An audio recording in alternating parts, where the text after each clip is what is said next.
The house always seemed too quiet before guests arrived.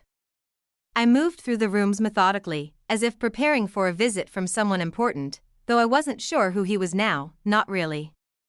I hadn't seen him in years, not since he was a teenager, still finding his place in the world, still figuring out who he was.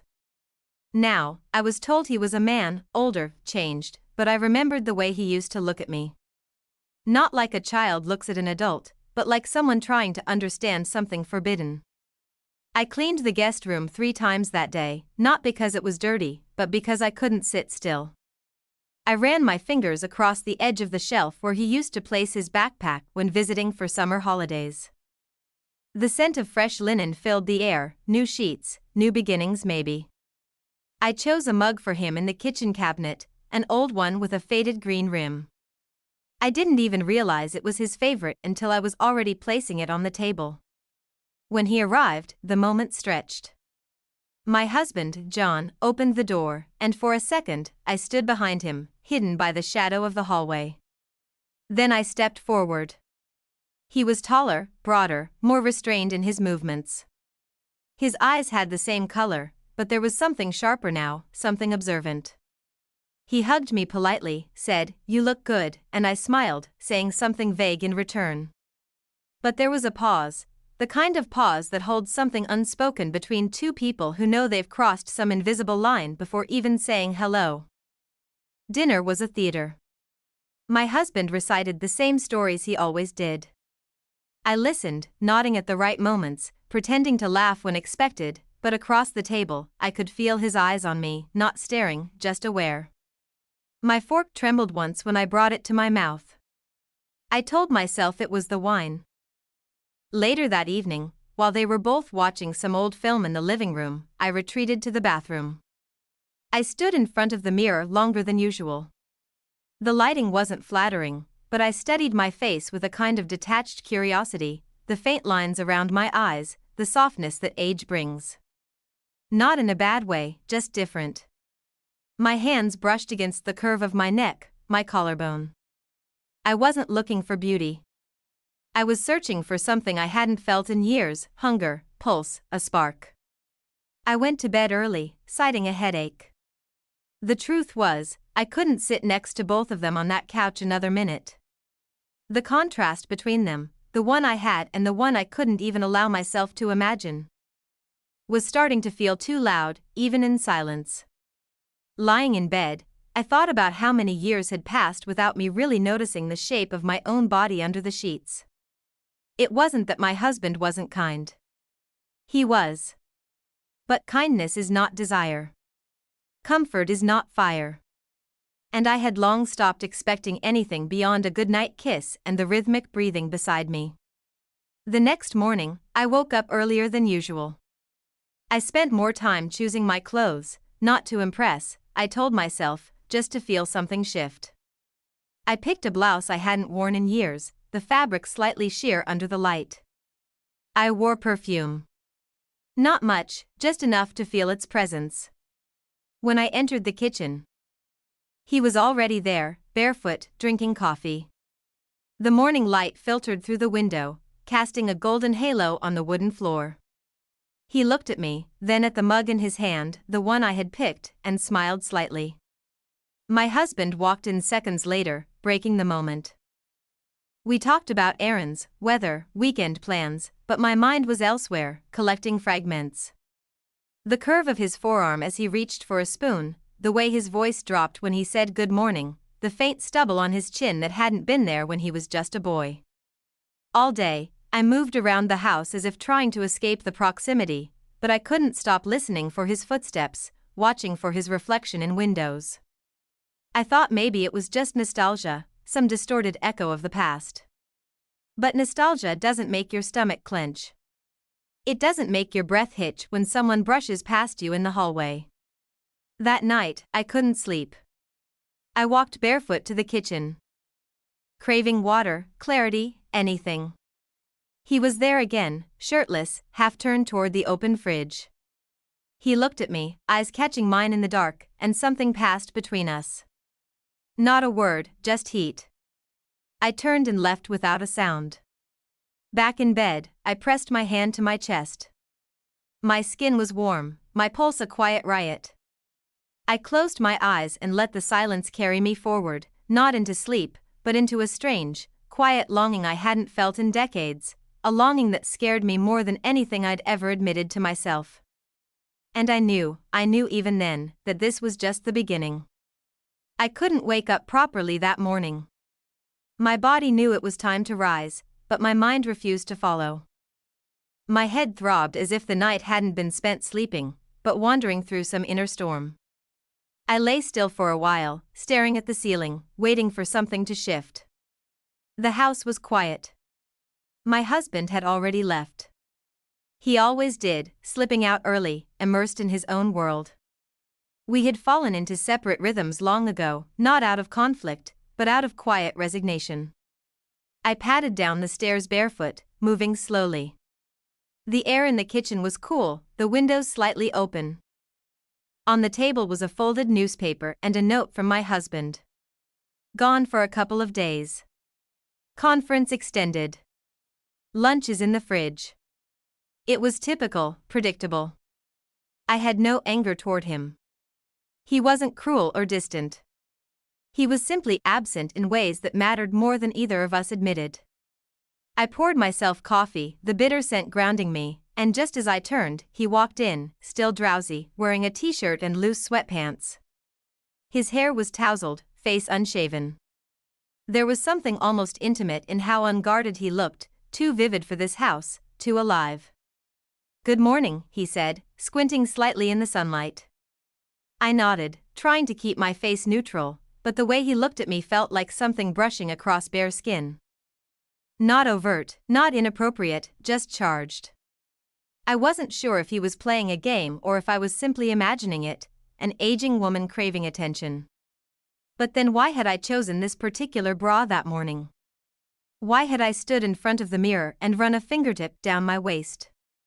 Not for him, not for my husband, but for the part of me that wanted to feel. The day unfolded in strange half moments. We barely spoke, but the silence hummed with tension. I swept the porch in the late morning, the sun cutting across the wood in thick strips. He stepped outside offering to help. I declined gently. He didn't seem offended, just sat on the steps, leaned back on his hands, and gazed at the sky. It was such an ordinary gesture, yet watching him do it stirred something deep.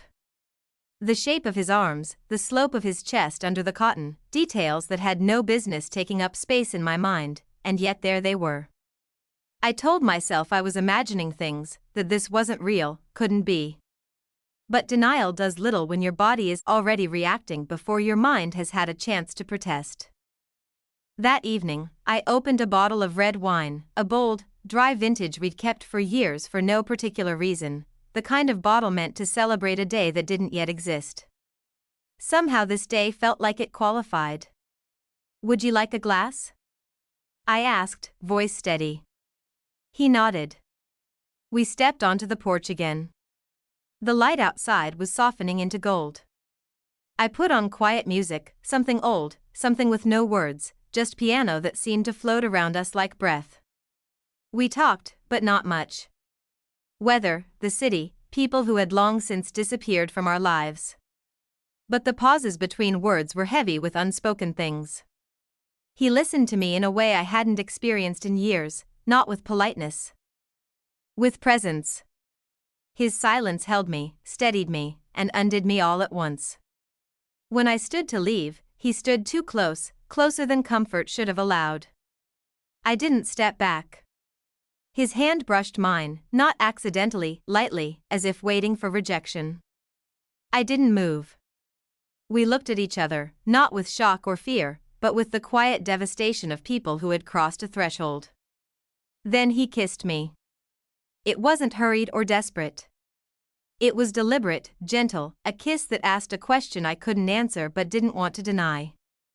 My body responded too quickly, too easily. Blood rushed to my ears.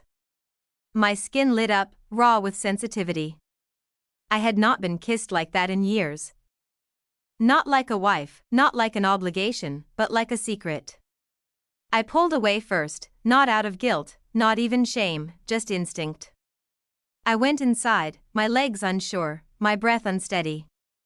The air inside felt thicker, warmer. I went straight to the bathroom and looked at myself again, not with judgment but with something like mourning. My fingers grazed my lips. They tingled. I couldn't forget. I didn't want to. That night, I didn't sleep.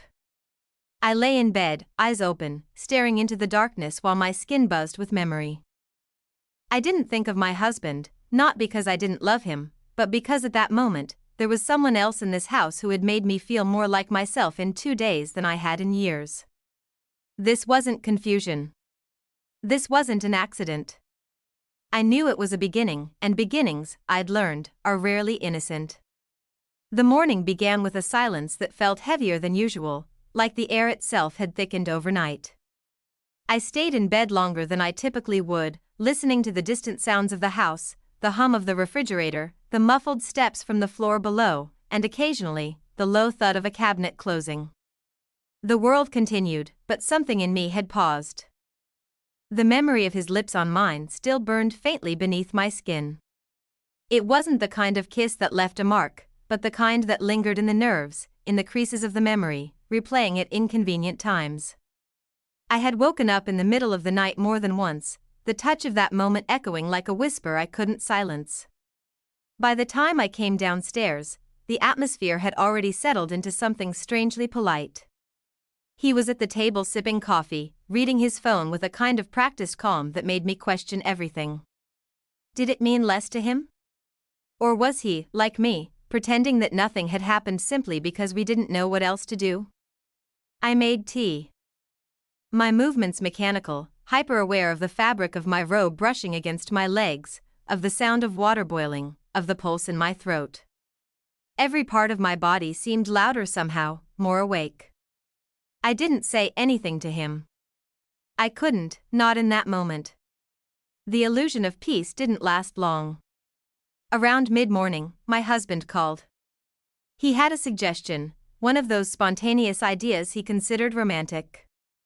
"Let's go to the lake house," he said. "Just the three of us, for some air, a change of scenery. It'll be good for all of us." I should have said no. I should have had an excuse ready. But I hesitated too long, and that was all it took. By afternoon, we were packing bags. I watched myself place folded clothes into a small suitcase with a kind of surreal detachment. A blouse too soft, a dress too fitted. I caught myself choosing things not for comfort, but for how they looked, as if I were preparing for something more than a family weekend. The drive to Lakewood was quiet, broken only by my husband's commentary about roadwork, weather, or the songs on the radio. I sat in the passenger seat, glancing at the rearview mirror more than I should have. He sat in the back, gazing out the window, one arm draped lazily across the seat. I couldn't read his expression. He wasn't nervous, not visibly. But every time my shoulder shifted, every time I looked down at my lap or out the window, I could feel his presence like static against my skin. The lake house hadn't changed, same creaky steps, same rusted wind chimes. It always smelled faintly of pine and old furniture. It was a place filled with memories, family barbecues, rainy afternoons, quiet evenings with books and board games, a place that had once meant rest. We settled in quickly, falling into our usual roles. My husband cleaned the fireplace. I unpacked groceries. He helped with bringing in the wood. It all felt normal on the surface, but beneath it ran a current too strong to ignore. At dinner, the three of us sat at the table, sharing stories and laughs, in a way that felt almost genuine. I found myself watching them both, noting the differences. My husband's voice steady and warm, but without urgency. His eyes kind, but always looking through me rather than at me. And then the younger man leaning forward, elbows on the table, eyes alive with something that looked like recognition. After dinner, I went to the kitchen alone, cleaning dishes, running my hands under warm water longer than necessary. I heard the creak of the floorboards behind me and didn't have to turn around to know it was him. He didn't speak. He simply stood behind me, not close enough to touch, but close enough to make the space between us feel unbearable. I dried my hands slowly. My breath was uneven, and I hated how obvious it felt. I reached for a towel and turned, finding him closer than I expected. We looked at each other. There was nothing playful or flirtatious in his gaze. It was quiet, serious. I didn't know what he was thinking, and I didn't dare ask. Instead, I stepped aside, brushing against him in the narrow kitchen space. That 1 second of contact sent heat curling down my spine. He didn't move. I didn't apologize. Later that night, the power flickered out. "Some fuse issue," my husband mumbled. He went outside with a flashlight to check the box, muttering about old wiring and storms. I sat on the edge of the bed in near darkness, listening to the rain beginning to patter on the roof. And then he appeared in the doorway. He was barefoot, wearing a plain t-shirt and loose pants. The light from the hallway caught the edge of his face, leaving the rest in shadow. Neither of us spoke. He leaned against the doorframe like he belonged there, like he was waiting. I stood slowly, unsure of my own body. Each step toward him felt like it belonged to someone else, but I took them anyway. When I reached him, we didn't touch. We didn't have to. Our breathing aligned, shallow and controlled. I could smell the rain on him, the warmth of his skin just inches from mine. My husband's voice called from downstairs something about the breaker. We pulled apart before we had even come together. The moment ended, but it didn't disappear. That night, I lay in bed with my husband beside me, listening to the rain, the soft wheeze of his breath, the quiet world around us. But my mind was elsewhere. It was trapped in the space between heartbeats, in the inches that hadn't closed between us upstairs, in the silence of a threshold not yet crossed, but no longer behind me. I knew then that this wasn't just temptation. This was momentum, and I wasn't sure I wanted to stop it. The rain lingered through the night and into the early morning, turning the landscape around the lake house into a soft blur of gray and green. Mist clung to the trees, to the windows, to every surface, as if the world itself had been wrapped in gauze.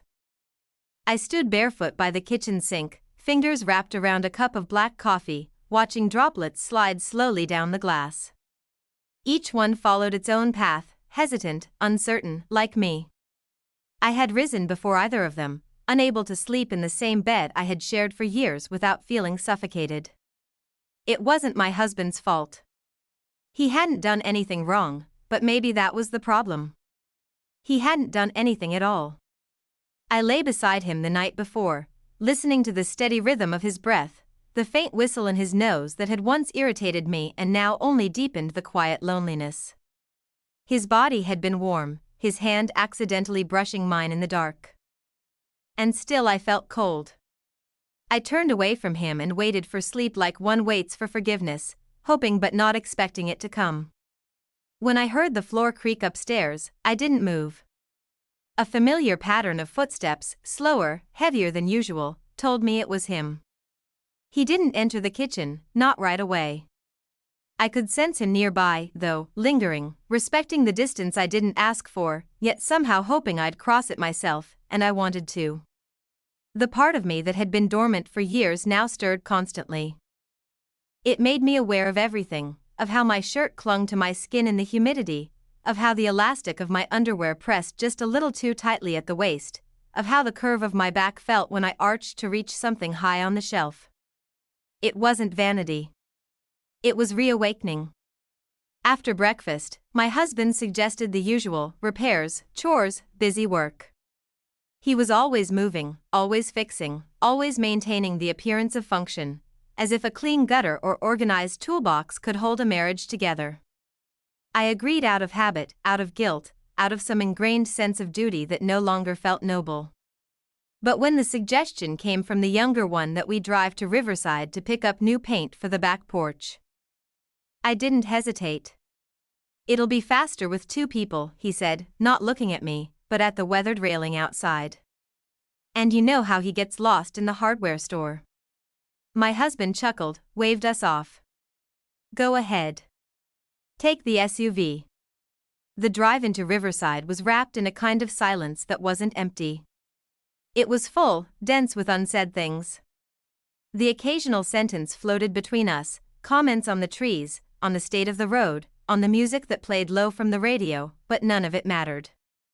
I was acutely aware of the distance between our bodies, of how close his hand was to the gearshift, of how I kept mine deliberately in my lap, clenched. The town was small, sleepy, familiar. We stopped at a corner store to pick up supplies, brushes, tape, cans of paint. He carried everything without needing help, strong and unbothered, his shirt damp from the light drizzle still falling. I watched him lift the boxes into the trunk, the muscles in his arms moving beneath the fabric. Is this really just about paint? I asked suddenly, my voice lower than I meant it to be. He turned to me. No, he said. But it's where we are. It wasn't flirtation. It wasn't seduction. It was honesty, and it made my chest tighten in a way I hadn't expected. On the way back, the road curved gently around the lake, trees arching overhead, forming a kind of green tunnel. The light filtered through, soft and gold, brushing against the windshield. I reached out to adjust the sun visor, and in doing so, let my hand fall between us, close to his. He didn't move, and neither did I. The silence grew heavier, not oppressive, intimate. My breath caught in my throat, and I found myself glancing at his profile again and again. The strength in it, the quiet restraint, the way his jaw tightened when he was lost in thought. I wanted to say something, anything. But instead, I placed my hand gently over his. It wasn't a bold move. It was barely a move at all. But he turned his hand over slowly and wrapped his fingers around mine. I felt the heat of his skin, the roughness of his palm. No one had touched me like that in years, not with such simplicity, such presence. My heart beat faster than it should have, and I withdrew after only a few seconds, but the sensation stayed with me the entire drive back. When we returned, the house was quiet. My husband had gone into the shed, occupied with fixing a broken window latch. I busied myself with the groceries, placing cans on the shelf one by one, even though I knew the order didn't matter. He entered the kitchen. Stood by the doorway. I'll start with the porch, he said. No rush. He didn't look at me, not fully, but I knew what he was saying. I nodded. My hand still wrapped around a jar I hadn't yet set down. My pulse thudded in my ears. The air between us had thickened again. Later that afternoon, I went upstairs alone. I needed to change clothes, to wash my face, to breathe. In the privacy of the guest bathroom, I leaned against the sink and looked at myself. The mirror was fogged slightly from the heat. I wiped it clean, stared. My blouse was damp at the collarbone. I unbuttoned it slowly, watching my own hands. My bra, lace, soft lavender, chosen without thinking this morning, suddenly felt like a confession. I took it off, replaced it with a fresh one, black, minimal, sleek, not because I planned anything, just because I needed to feel different, wanted, awake. Downstairs, I heard his voice, not the words, just the rhythm. I didn't want to know what he was saying. I just wanted to keep hearing it. And I realized then how easy it had become, this slipping into thought. Into longing, into small rituals that belonged not to a woman in a stable marriage, but to someone waiting for something else. I wasn't pretending anymore. I was preparing. And the worst part? I didn't feel ashamed. I felt alive. That night, we didn't speak. At dinner, we sat in our usual places, my husband oblivious to the shifting glances, the space that was both empty and full between me and the man across the table. When I went to bed, I lay down fully clothed. The window was open. I watched the trees sway in the breeze, listened to the night insects hum. I didn't sleep. I didn't want to. In my chest, something had already broken open, and it was too late to close it again. I woke before the sun rose. My body alert, though I hadn't slept. The sheets around me were tangled, damp with the warmth of a night spent in restless thought. My husband's side of the bed was empty. I heard his steps faintly downstairs, the usual morning sounds of cupboards opening, drawers sliding shut, the kettle heating with its low, consistent hum. I stayed in bed longer than I should have, my body heavy, yet charged with something I couldn't quite place. The weight of all that hadn't been said, hadn't been done, sat in my chest like a tide that refused to recede. My hand rested lightly against my stomach as if trying to still the unease, but it wasn't discomfort I felt. It was anticipation. When I finally got up, I moved through my morning ritual as if rehearsing for a performance I didn't yet understand. I chose a black dress, simple but fitted, with a neckline just low enough to make me conscious of my posture. Underneath, I wore the soft charcoal gray lingerie I had once purchased in a fleeting moment of boldness and had never worn until the trip.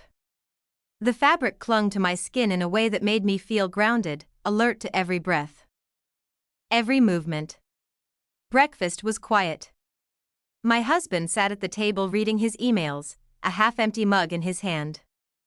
I poured coffee, joined him, listened to the silence between us. He was speaking to me in that quiet, practical way he always did, asking whether I'd like to help replant the garden beds later, wondering if we should clean out the boathouse before the weather changed. I nodded, gave soft answers, smiled at the right moments. He didn't notice how tightly I gripped my cup.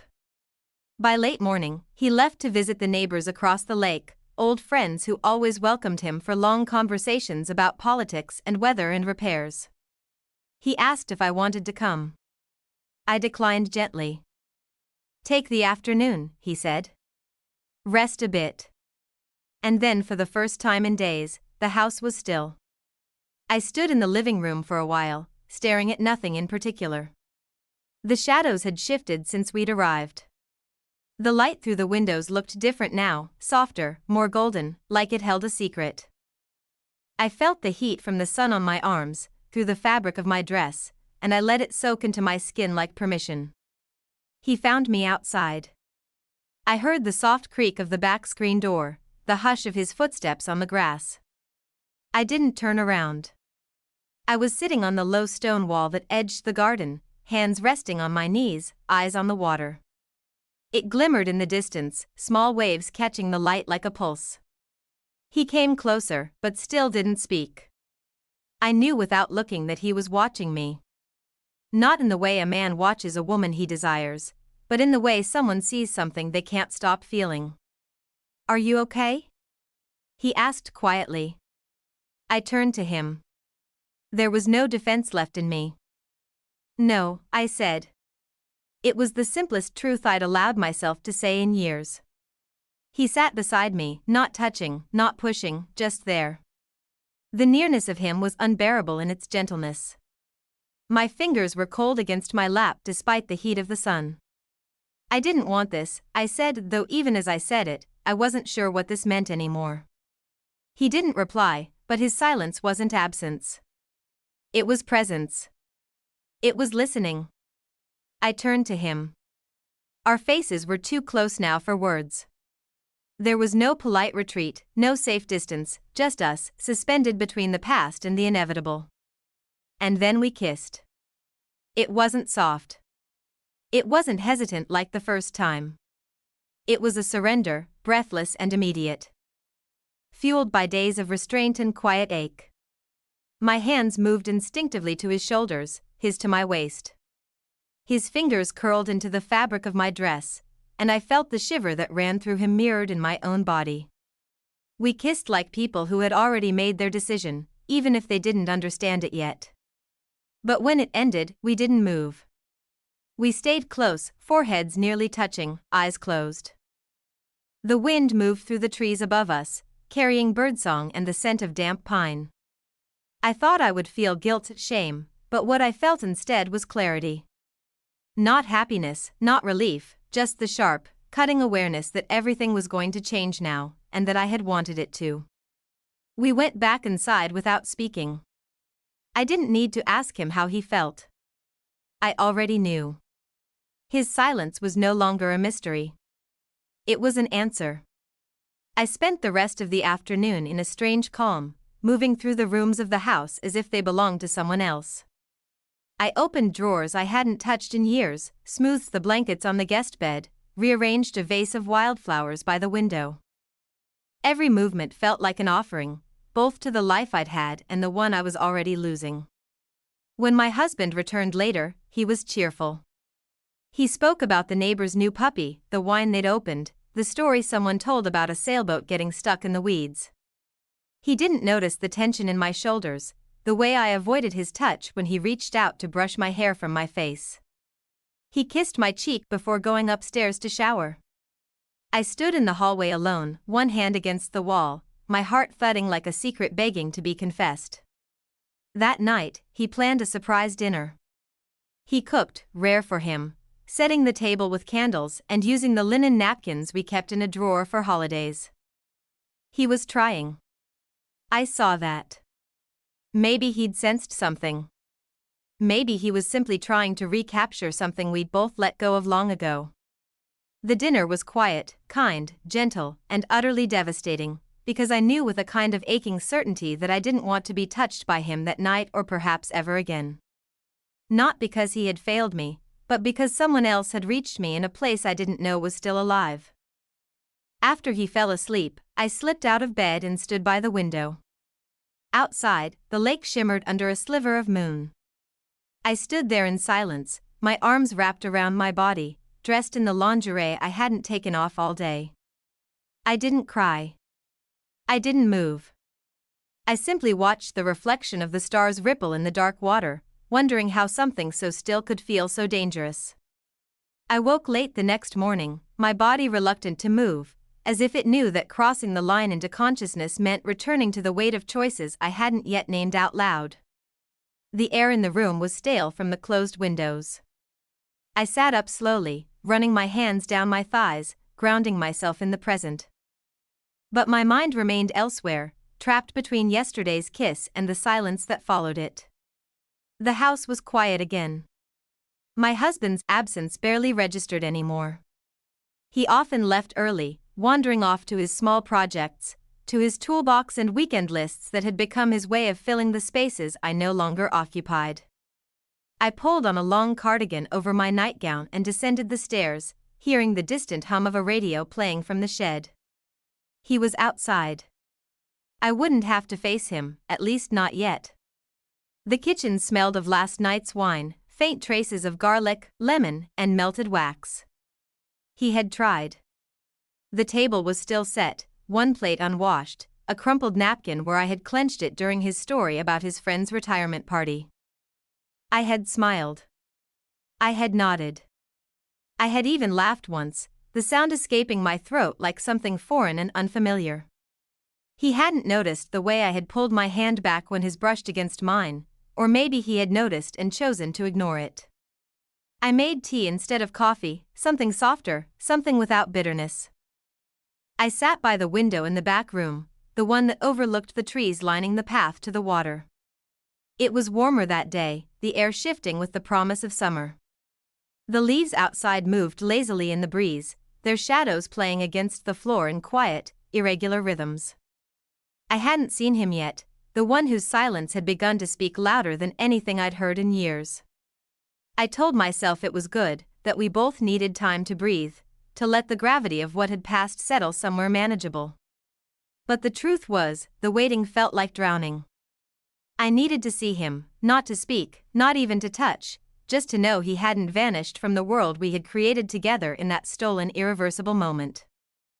It was nearly noon before I heard his footsteps on the stairs. Light, deliberate. I stayed seated, eyes fixed on the trees. I didn't turn, but I knew it was him by the way the air shifted when he entered the room. He didn't say anything at first. He moved toward the counter, poured himself water, stood there in silence. I watched his reflection in the glass, the tension in his shoulders, the careful way he placed the glass down. There was no trace of that kiss in his movements, no giddy indulgence, no reckless pride, only a kind of stillness, awaiting. Finally, he turned. "I've been thinking," he said, voice low, calm. I let him speak. I didn't interrupt. "This can't go further," he said. "I don't want to hurt him. I don't want to destroy whatever this is, whatever you have with him." I felt something cold move through me like water slipping under skin. I didn't react, not outwardly. "And yet," he continued, "I can't pretend it didn't happen or that I don't want it to happen again." There it was, the truth wrapped in restraint, a confession too controlled to be called passion, but honest enough to sting. I didn't answer him. I wasn't ready to. Instead, I stood and left the room quietly, retreating to the upstairs bathroom, where I locked the door and stood against it for several long minutes, letting the silence press into me from all sides. Later that afternoon, I found myself wandering through the rooms of the house with no purpose. I dusted a shelf that didn't need cleaning, rearranged books on the coffee table, opened and closed drawers just to feel them move. When I passed by the guest bedroom, his room, I hesitated. The door was slightly ajar.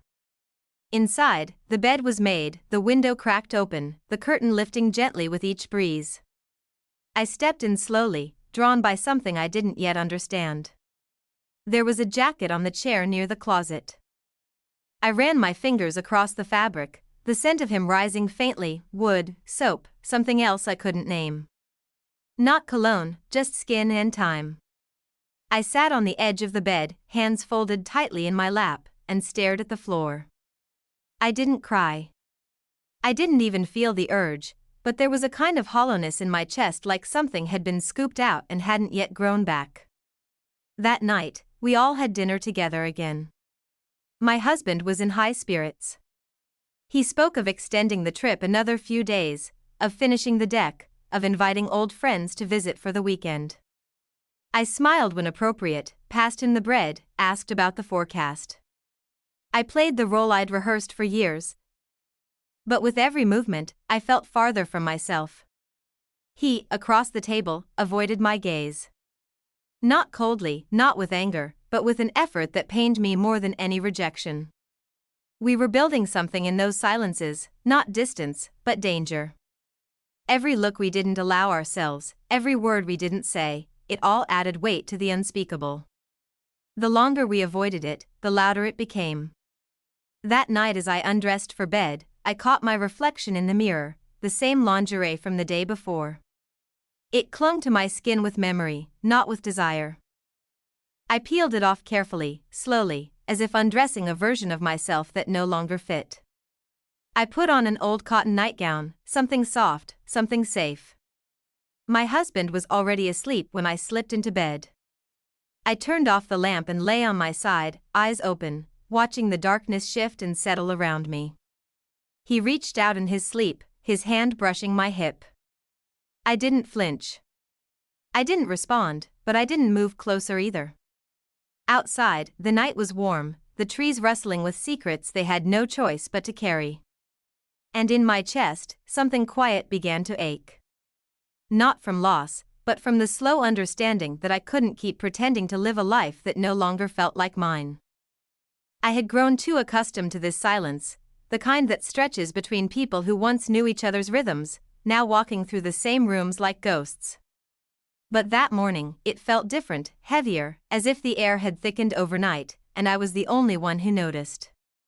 The light outside was clear and sharp, unfiltered for the first time in days.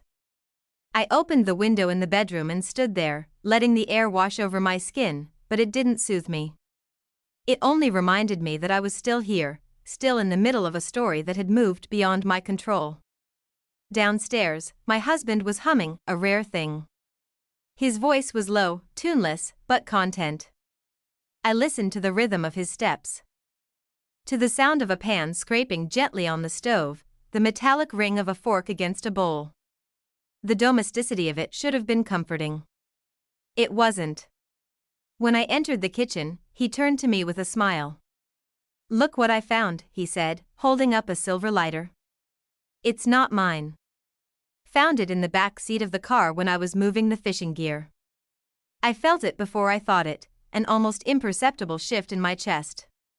My stomach tightened. I kept my face still. "Maybe one of the neighbors?" I offered. My voice was even, but my throat was dry. He shrugged.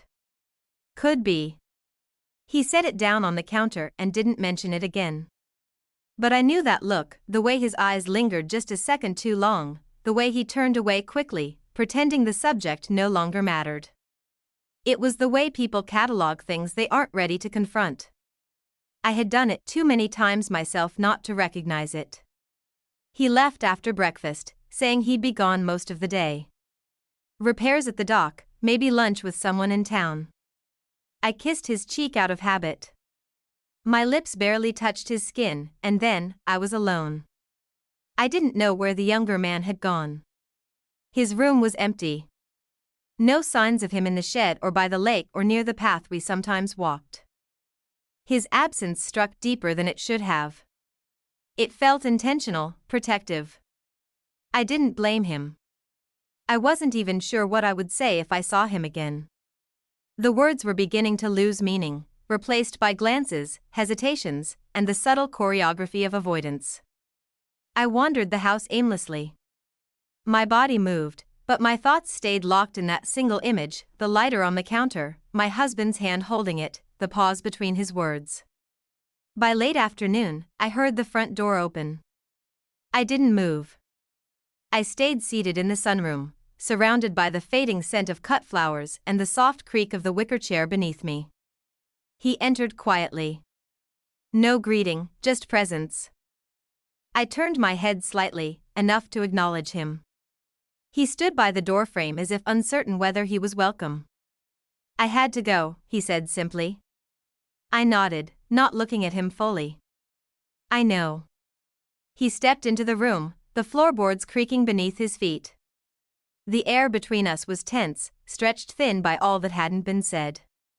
He suspects something, I whispered. I figured, he replied. We fell into silence again, but this time it didn't feel like distance. It felt like mourning, like two people grieving a future they'd never planned to want. I stood up and walked past him, not brushing against him, not reaching.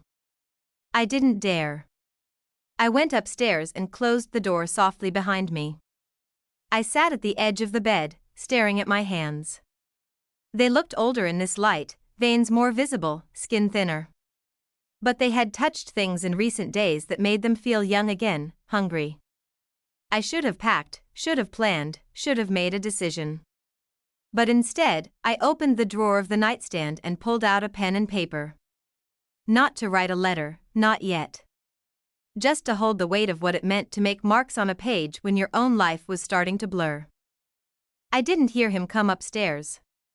I didn't hear the door open, but when I looked up, he was standing just inside the room, his face unreadable. I'm leaving tomorrow, he said. The words dropped like stones between us. For good? I asked. He nodded. A long silence passed between us, not awkward, but excruciating. I don't want you to, I said, my voice soft. I know, he answered. But I have to. I don't belong here. I never did. I stood, walked toward him slowly. My hands trembled as I reached for his face. He didn't move. I traced my fingers along his jawline, down to his chest. His heart beat beneath my palm like a secret begging not to be forgotten. We didn't kiss. We didn't embrace. We just stood there, two people in a house that no longer felt like a home, surrounded by silence that said everything we didn't dare voice aloud. That night, I joined my husband on the porch. The sky was clear. The stars above the lake were sharp and endless. He poured us both a glass of wine, and we sat there in the kind of quiet that only long marriages understand. He spoke of plans for the fall, for winter holidays, for maybe fixing up the boat that had been sitting too long untouched. I nodded, smiled, said little. I felt the glass in my hand. I tasted the wine. I saw the trees, the stars, the way his eyes crinkled when he laughed. I saw it all, and yet, somewhere deeper, I was already elsewhere. Not with him, not with the one leaving, but with the part of myself that I could no longer ignore, the woman who had lived too quietly, too obediently, for far too long. That night, as I climbed into bed beside my husband, I felt him reach for me again. His hand rested briefly on my waist. I didn't flinch. I didn't respond. But my eyes stayed open long after his had closed. And in my chest, something began to burn. Not with guilt, not even with sorrow, but with the inevitability of a truth that could no longer be postponed. I woke before him. My body moved silently, deliberately. I slipped out of bed, careful not to disturb the weight of his arms stretched across the sheets. It no longer felt intimate, only habitual, like a piece of furniture you've learned to walk around. I pulled on a silk camisole and wrapped myself in a cardigan, not because I was cold, but because my skin felt exposed in a way that had nothing to do with the air. I walked to the kitchen without turning on any lights. The early morning was still thick with blue shadows. I stood by the window and watched as the sky softened, slowly unraveling the night. The shapes of trees sharpened with every passing minute, and the world around me began to reclaim its form. There was something unsettling in that clarity, the return of edges, of definition. Because the closer the light crept toward the house, the harder it became to pretend. He was leaving. The thought looped in my mind without punctuation, not a question, not a statement, just a pulse. He was leaving. I made tea, letting the process ground me. Boil water, steep the leaves, press the spoon gently against the side of the cup. I held it in both hands, letting the heat settle into my palms. The house creaked faintly around me, as if it too had grown weary of our silence. I didn't know what time he came downstairs. I heard the faint scuff of his steps, but I didn't turn. I couldn't. The sound of his presence was enough to undo me. He didn't say anything at first. He just stood near the door, watching me from a distance. I felt his eyes move across the room, grazing over my shoulders, pausing in the places that still remembered him. "I'm packing after breakfast," he said. I nodded slowly, not looking at him. My throat was tight with something too old to be called sorrow and too familiar to be called fear. "You're not staying for dinner?" "I think it's better if I don't." I wanted to ask him not to go. I wanted to scream it. But there was a weight in my chest, and it held my words like stones in water. I couldn't surface. I couldn't speak. He left the room. I didn't follow.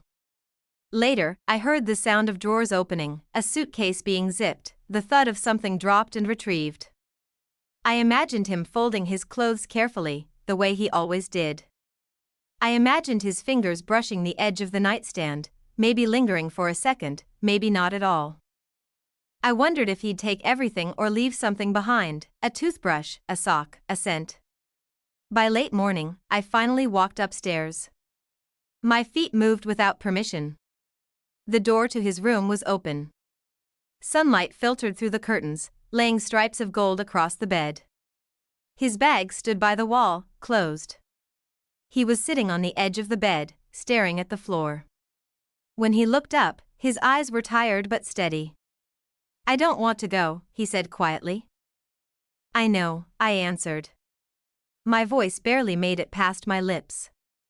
He stood and walked toward me slowly, as if testing the strength of something fragile between us. When he reached me, he didn't touch me. He just stood close enough for me to feel the heat of his breath on my cheek. "Say something," he said. "I don't know how to ask you to stay," I whispered.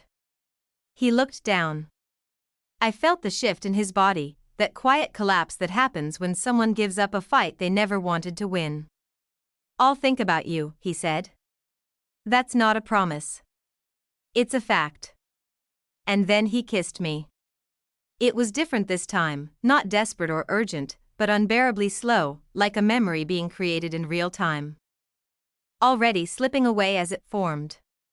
His lips were soft, his hands resting lightly on my waist, as if he were afraid I might break. When he pulled back, I didn't open my eyes.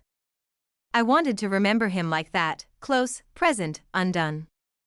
By afternoon, he was gone.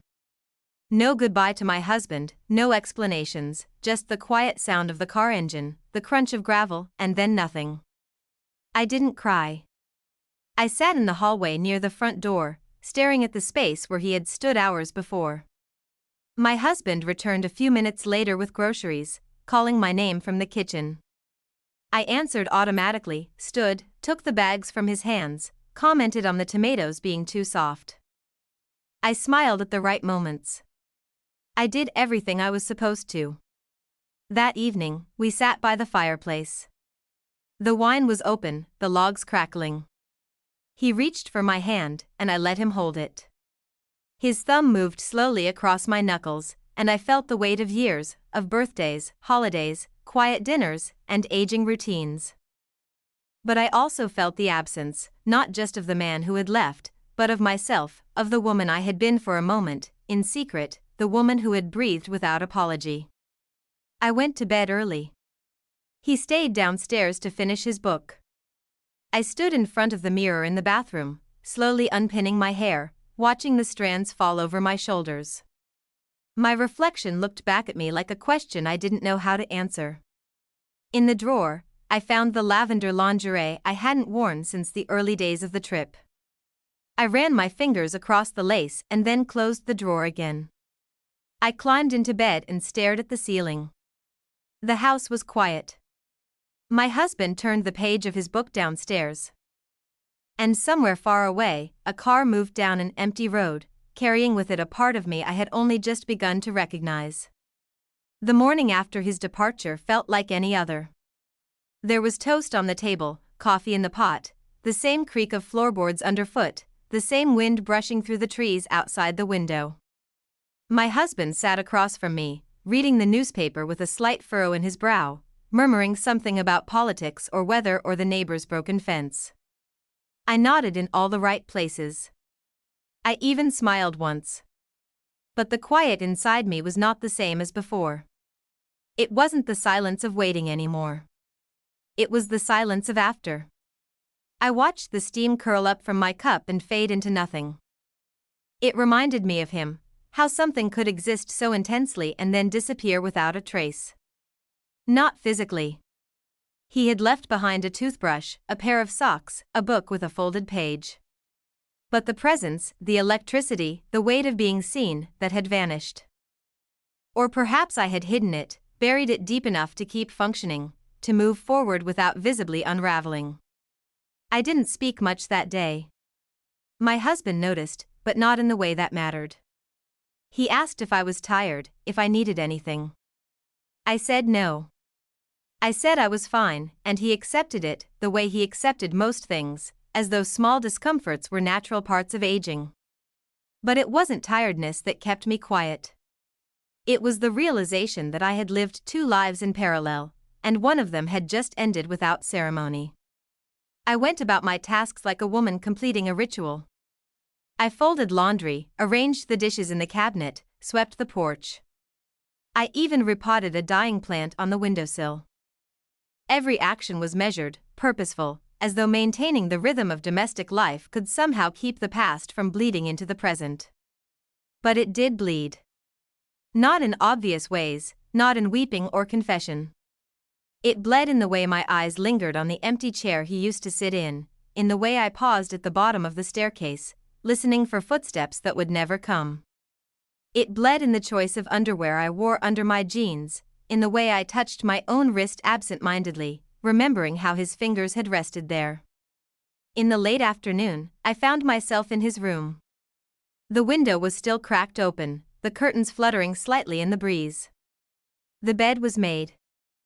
The blanket pulled smooth across the mattress, but his scent was still in the air, faint but unmistakable. I sat on the edge of the bed, hands clasped in my lap, and stayed there for a long time. I thought about what I could have done differently, whether I should have asked him to stay, whether I should have left with him. But none of those thoughts felt real. They were the fantasies we offer ourselves in the aftermath, safe versions of rebellion that never leave the mind. The truth was simpler and crueler. I had chosen this life again by doing nothing. When my husband came looking for me, I told him I was organizing linens. He smiled, patted my shoulder, said he'd be outside fixing the gate. And just like that, the moment passed, unnoticed. That evening, I cooked dinner, something simple, familiar. He complimented the seasoning, asked if I wanted to watch something together later. I said yes, knowing I wouldn't. I needed the structure, not the intimacy. I needed to play the part until it felt real again, if it ever could. After he went to bed, I returned to the sunroom. I sat in the chair where I had once looked out and seen more than trees. The sky was dark, the stars faint behind a thin veil of clouds. I didn't cry. I didn't write. I simply sat and listened, to the night, to my breath, to the part of me that refused to be quieted. I thought about him, not in the way I had before, not with the ache of longing or the hunger of skin. I thought about who I had been in his presence, the woman who had leaned forward in conversation, who had laughed without checking the room, who had touched a man's face not out of duty or habit, but out of recognition. I missed her, and I wasn't sure if she could exist here in this life with its routines and roles and expectations. But I knew now that she had existed briefly, brightly, and that was something I could never unlearn. I went upstairs eventually. My husband was asleep, turned to the wall, one hand resting on my side of the bed. I slipped in beside him carefully, not wanting to wake him, not ready to speak. Lying there in the dark, I stared at the ceiling. The silence returned, but this time, it was different. Not heavy, not suffocating. It was still, it was spacious, and somewhere within it, I felt a quiet shift. Something loosening, something softening. The story was over. Not the marriage, not the life I had built, but the story I had lived in secret, the version of myself I had uncovered, even if only for a moment. And maybe that was enough, maybe not. But for now, I closed my eyes and allowed the silence to hold me. Not as a punishment, not as a burden, but as proof that even the quiet could change a life.